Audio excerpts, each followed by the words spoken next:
You don't see a lot of people of color in modern mythological tales about space, and there's also, you know, this sort of like tendency now of this kind of like post-apocalyptic feel, and there's like, you know, a lot of times in those movies, the images of people of color, like we're the lowest of the low in those situations. We're like the background characters, or we're the dressing, or we're the freaks at the bazaar. As a literary, artistic, and cultural aesthetic, Afrofuturism and Black science fiction function to awaken our inherited intuitions regarding our roles in history, our ancestors' shaping of the present, and our continued existences into the future.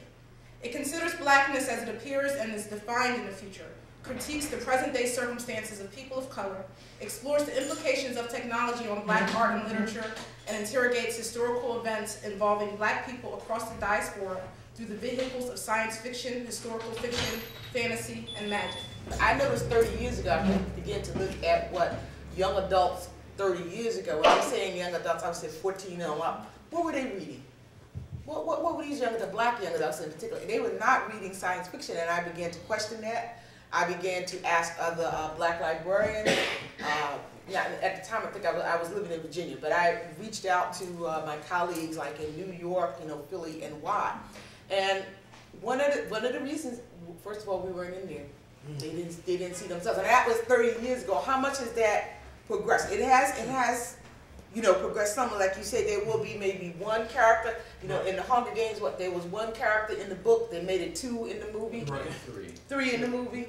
I personally believe that it is important to direct our anger and strategize our activism. So I like to think that approaching activism Afrofuturistically requires us to not only correct what's wrong, but to suggest what's next, as progress not only towards justice and equality, but towards a cultural utopia, if you will, a starting point on a level playing field that pushes us to explore new worlds. So the current Black media on this side is still really informed by white media. On this side is informed by reaction to white media. We're trying to get people to come to the center to see both of those and then produce characters that come across as balanced. Everything is not about slavery. Africans are not just slaves. We're not just about torture and torment. We can be in space stories too.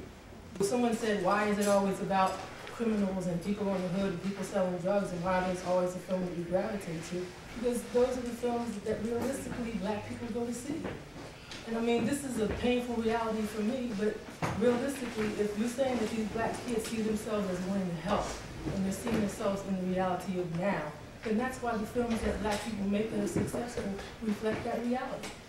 And so is Afrofuturism a viable thing that we're talking about if we're not addressing that attitude that Black kids seem to have about themselves, that they don't see themselves anywhere else? Kids might not be interested in like Martin Luther King or whatever, or reading a book, but they know everything about the rappers that they see on Tumblr and on Twitter, and you know everything. Like they'll read all that stuff. Like so, I think you have to use the mediums that they are exposed to and that they respond to, and allow that as the internet. And the internet is free, and they do have access to it if we can get it in front of them. I think if you look at, because somebody brought up anime, and I love anime, and I think if you look at the history of Japan, you know, a nuke going off is present in just about every anime film I've ever seen, you know, because, you know, a nuke is a big deal, you know.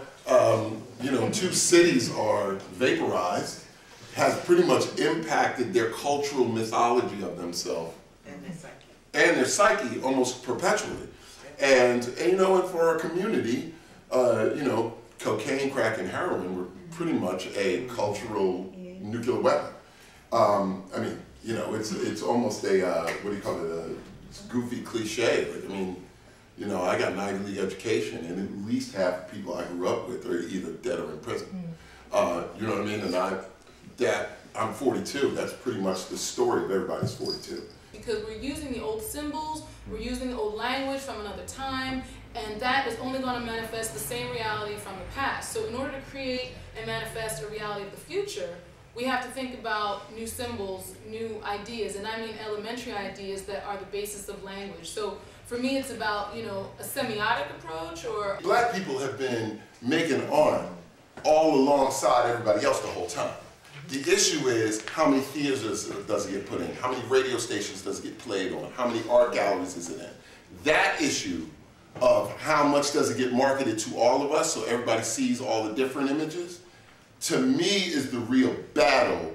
Because of the lack of art in the schools, there's a lack of imagination that a lot of these kids are saddled with, because again, they can't see them, if they can't see themselves, if they can't see past tomorrow or even the hour and minute that they're at presently, yeah, it's going to be hard for them to see themselves in the future. But to that end, I say, like, the best form of critique is creation. And that's been my mantra at all of 2000. So just do it. That they are writing. There are some young people out there who are writing, and they allow me to read some of their work, and it is liberating. It is futuristic, and they do see an altruistic, idealistic future instead of the apocalyptic future. I give thanks for that. I just hope.